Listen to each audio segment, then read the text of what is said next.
chair now recognizes the gentlelady from Florida's 3rd District for 5 minutes.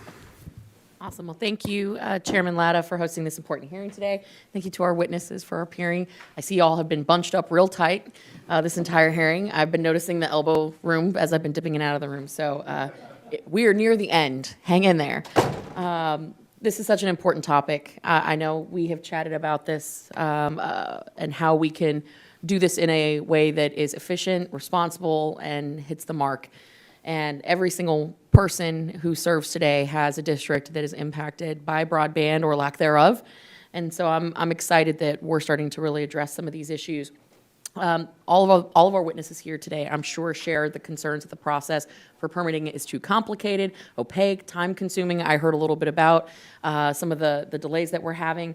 In your view, what is the single most urgent change needed to the permitting process in order to best deploy broadband across the country, especially in rural areas like Florida? And I would like to address this question to each of you, and we'll start down here and work our way down. So poll attachments, both access and rates, and I actually wrote a letter a number of years ago to the State House in Florida because they were looking to simplify that process there. I'm shocked by your answer. That's my joke for the day. Mr. Finkel. Expediting the process on existing right-of-ways on existing poles to make sure that you don't have to go through an EIS to put wire on existing infrastructure. Okay. I think increasing the personnel resources available, given the surge of projects that are coming in, is key to shorten the review time. So at the agency level? Yes. Okay. Thank you for the question. For federal lands, it's adding clarity, accountability, and transparency to that process, in addition to looking at what more resources can be given to FAA to avoid a bottleneck there. Okay. And thank you again, Congresswoman, for the question. So yes, I think it's, to echo some of the others, dealing with reviews for previously disturbed rights-of-way and previously disturbed earth, those, the ability to upgrade networks quickly, where especially we've already got networks in place, is going to be critical to delivering on next-generation capabilities and capacity. Excellent.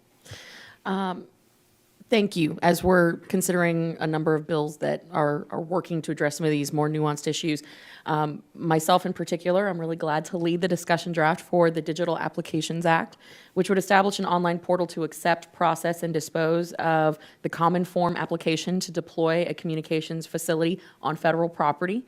Mr. Finkel, can you discuss the current challenges with the common form application, SF 299, and how an online portal for permitting applications would benefit broadband deployment on federal property? It's just common sense.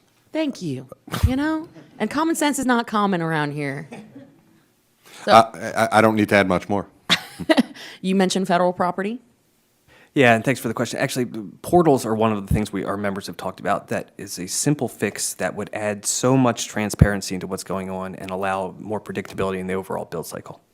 Just going down the line, legislation like this to basically modernize the process and make it more transparent, you would fully support. And it would be silly for anyone to oppose this legislation, correct?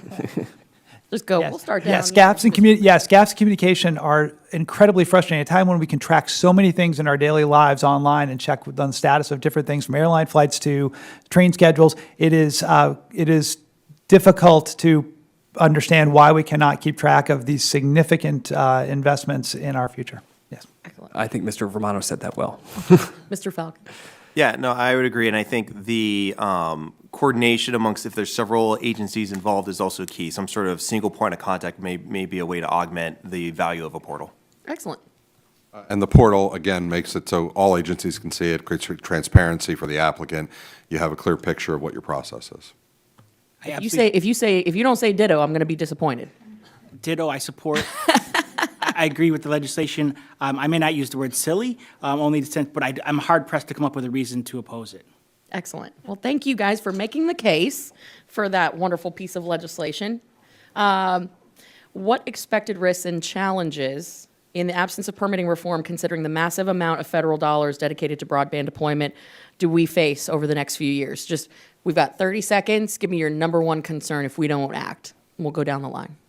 I'm worried about overbuilding, and I'm worried about waste, fraud, and abuse. Okay. Worried the money won't get out. Ooh. I'd be worried about costs rising and minimizing the impact of the dollars invested. Yeah, simply that we would fail our objective of universal connectivity. a crush of applications leading to chaos and trying to sort through them all to get them done. Excellent. With 2 seconds to spare, Mr. Chairman, my time has expired. Thank you to our witnesses for appearing before us today, and with that, I yield back.